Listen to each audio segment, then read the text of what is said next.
সরকার হয়ে সারা বাংলাদেশে ফাংশন করার দায়িত্ব রয়েছে, সেটা আমি করছি। বাট যেহেতু এই এলাকায় জন্মেছি, এই এলাকার মানুষেরও কিছু অধিকার আছে, তো সেটা ইতিমধ্যে চিহ্নিত করেও অগ্রাধিকার ভিত্তিতে আমরা সেই উন্নয়ন প্রকল্পগুলি গ্রহণ করেছি, বাস্তবায়ন করছি। একাধিক না, আমি বলবো অসংখ্য প্রকল্প নেওয়া হয়েছে। কারণ মোংলা পোর্টকে ঘিরে এই অঞ্চল, দক্ষিণ অঞ্চলে বেশ কিছু সম্ভাবনা রয়েছে অর্থনীতিতে এবং ইনফ্রাস্ট্রাকচারে। সেটা ডেভেলপ করা গেলে এই তিনটি বিভাগ, বিশেষ করে খুলনা, বরিশাল এবং ফরিদপুরের অঞ্চলের জীবনযাত্রার মান চেঞ্জ হয়ে যাবে সাধারণ মানুষের। এবং যে উন্নয়নটা চট্টগ্রাম বা অন্যান্য অঞ্চলে হয়েছে, সেখানকার রাজনীতিবিদরা দীর্ঘদিন ধরে সজাগ থাকার ফলে, তাদের সমূহ সম্ভাবনাগুলিকে আমলে নেওয়ার ফলে সেই একই জিনিস দক্ষিণ অঞ্চলে করার দায়িত্ব এই সরকারের উপর পড়েছে, কিছুটা আমার উপরও পড়েছে। তো আমরা সেই লক্ষ্যে কাজ করছি। নিশ্চয়ই এই অঞ্চলের বৃহত্তর অঞ্চলের মানুষ এই সরকার কর্তৃক তার যে দাবিকৃত উন্নয়ন, সে যে উন্নয়ন ডিজার্ভ করে, যেটা তার অধিকার, তা অবশ্যই বঞ্চিত হবে না, বাস্তবায়ন হবে। কালার এক্সপার্ট এবং ডার্ক স্যাপ সমৃদ্ধ অরিক্স অ্যাডভান্স ডিটারজেন্ট পাউডার, আপনার লন্ড্রি এক্সপার্ট। বলা FSRU একটা LNGর মাধ্যমে চিটাগাঙেতে দুটি আছে, যেটা দিয়ে জ্বালানি সরবরাহ নিশ্চিত করা হয়।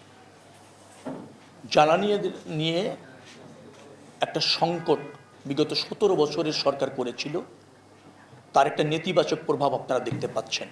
তার উত্তরণের জন্য সরকার অনবরত প্রতিনিয়ত কাজ করছে। স্বল্পমেয়াদী, মধ্যমেয়াদী, দীর্ঘমেয়াদী পরিকল্পনা নেওয়া হচ্ছে। আশা করছি এই সমস্যার সমাধান হবে, কিন্তু রাতারাতি নয়, একটু সময় সাপেক্ষ হবে। তো তার অংশ হিসেবে আমাদের কাছে মনে হয়েছে চিটাগাঙে দুইটি FSRU আছে, তার একটা মোংলাতে হওয়া ন্যায্য, এবং সেটি হলে দক্ষিণ অঞ্চল সহ এই তিনটি বিভাগের জ্বালানির নিরাপত্তাটা নিশ্চিত হয়। ওই আলোচনার পরিপ্রেক্ষিতে মাননীয় প্রধানমন্ত্রীর নির্দেশে আমরা আসি। আমরা এসে আকরাম পয়েন্ট থেকে যে সমস্ত জায়গাগুলি আছে তার ড্রাফট এবং অন্যান্য বাস্তবিক একটা অবজারভেশন আমরা করি। তবে আমরা স্যাটিসফাইড হয়েছি যে FSRUটা এখানে স্থাপন করার ক্ষেত্রে প্রয়োজনীয় পদক্ষেপ সরকার এবং আমরা নেওয়ার জন্য চেষ্টা করব। অ্যাট দ্য সেম টাইম এই পোর্টটাকে উন্নয়ন করা দরকার। বেশ কিছু জেটি, CCECC নামে একটা কোম্পানি, তারা PPP পদ্ধতিতে আগ্রহী হয়েছে, সেটার পদক্ষেপ নেওয়া হয়েছে, অর্থাৎ বন্দরের ক্যাপাসিটি বাড়ছে। এখানে একটা অর্থনৈতিক জোন কালকে আমরা দেখেছি, সেটাও চায়নার করবে, এবং 25,000 লোকের মতো কর্মসংস্থান প্রথম ফেজেই হবে। দ্বিতীয় ফেজে গিয়ে আরও 60,000 লোক সব মিলিয়ে কর্মসংস্থানের ব্যবস্থা হবে। বেশ প্রয়োজনীয় অনেকগুলি ইন্ডাস্ট্রি হবে, কোল্ড চেইন হবে, ডিপো হবে, কন্টেইনার। এবং আমরা এটা ড্রেসিং করে 12 মিটারের সবসময় একটা নাব্যতা আমরা রাখতে চাই। সেটি হলে বড় জাহাজগুলি, মাদার ভ্যাসেলগুলি এখানে আসার সুযোগ আছে। মানে একটা পোর্ট হিসেবে মোংলা এখন শুধুমাত্র 5-6% কন্ট্রিবিউশন রাখছে অর্থনীতিতে, মানে মোট আমদানি রপ্তানি বাণিজ্যের। এটাকে ইচ্ছা করলেই 30 থেকে 35% নিয়ে যাওয়া সম্ভব, যেহেতু এখানকার ঢাকার দূরত্ব কম, এখানে অলরেডি রেল ইনফ্রাস্ট্রাকচার তৈরি হয়ে গিয়েছে।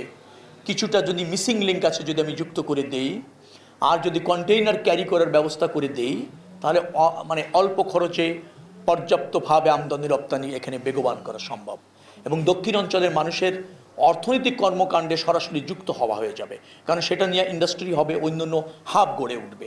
শুধু চিটাগাং না, চিটাগাং এবং মোংলাকে আমরা সমান গুরুত্ব দিয়ে দুটো অর্থনৈতিক হাবে পরিণত করতে চাই। তার সাথে যে সমস্ত জিনিস লিঙ্ক আপ আছে সেগুলি আমরা অগ্রাধিকার দিচ্ছি। অনেকগুলি চিহ্নিত করেছি, অনেকগুলি শুরু হয়েছে প্রকল্প নেওয়া, অনেকগুলি প্রকল্প নেওয়া হবে হয়তো অল্প সময়ের মধ্যে বাস্তবায়ন। ইনফ্রাস্ট্রাকচার জানেন যে 2.5-3 বছর আগে বাস্তবায়ন করা যায় না। এটা এমন না যে আপনি আজকে দিলে আজকে বাস্তবায়ন করবেন। তো উন্নয়নের ক্ষেত্রে দক্ষিণবঙ্গ এই সরকারের কাছে আলাদা প্রাধান্য পায়। আর এই অঞ্চলে যেহেতু আমার জন্ম, আমার যেহেতু সরকার ব্যবস্থাপনার একটা সুযোগ হয়েছে, ন্যায্যতার ভিত্তিতে যেটা আছে এই অঞ্চলে, মানে যেটা ডেভেলপ করলে দেশ ডেভেলপ হয়, আঞ্চলিকতা না। আঞ্চলিকতা এক ধরনের কিন্তু ডিজিজ আমি মনে করি। ছোট্ট একটা দেশ, সবাই আমরা এর মালিক, এখানে আমরা অঞ্চল টানতে চাই না। যেখানে যেটা হলে মানুষের কল্যাণ হয়, বৃহত্তর পারপাস সার্ভ হয়, দেশের অর্থনীতি সমৃদ্ধ হয়, বেকারত্ব দূর হয়, শিল্পায়ন ত্বরান্বিত হয়, আমদানি রপ্তানি বৃদ্ধি পায়, অর্থনৈতিক চাঙা হয়, সেটাই আমাদের কাজ। যেটা মোংলা হলে ভালো মোংলা, যেটা খুলনা হলে ভালো খুলনা, যেটা বাগেরহাট হলে ভালো বাগেরহাট, আর যেটা পঞ্চগড় হলে পঞ্চগড়, যেটা বরগুনায় হলে ভালো সেটা বরগুনা। এভাবে এই সরকার দেখে। আমরা বৈষম্য চাই না, সাম্যের ভিত্তিতে পুরা রাষ্ট্রটাই আমাদের হার্ট।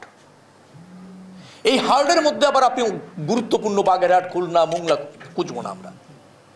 এভাবে আমরা দেখি, দেখবেন অনেক সমস্যার সমাধান হয়েছে। কালার এক্সপার্ট এবং ডার্ক স্যাপ সমৃদ্ধ অরিক্স অ্যাডভান্স ডিটারজেন্ট পাউডার, আপনার লন্ড্রি এক্সপার্ট।